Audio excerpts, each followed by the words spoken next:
With the 9th pick in the 2025 CFL Draft, the Hamilton Tiger Cats select Isaiah Bagnah, defensive lineman, BYU. Edmonton, you are now on the clock.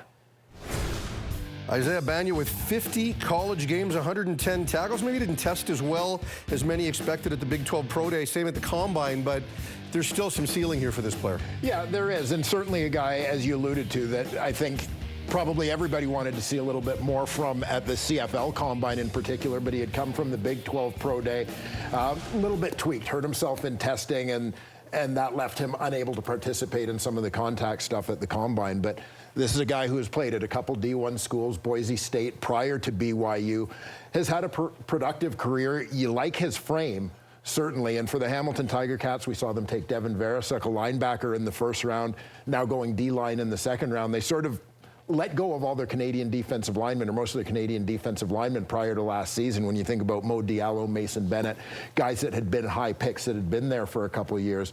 They brought in Luke Brubaker last year from Wilfrid Laurier, continue to add to that and hopefully give themselves a little bit of ratio flexibility on the defensive side of the ball here. And what we talked about with the Devin Veresuk pick was kind of like building right down the middle, right? Because you have to try and build from the middle out most of the time defensively. I mean, they got a great back end this year. If anybody's looked at the CFL.ca top of the depth chart articles, you go, really? They got all of those pieces on the backs? Okay, we can go down in the line in the trenches a little bit here. So Isaiah Bagnah, to me, the interesting part when you talk about his frame is the weight gain, right? Like, what is his natural fit positionally? How are they going to use him? Because he's not Mohamed Diallo's builds.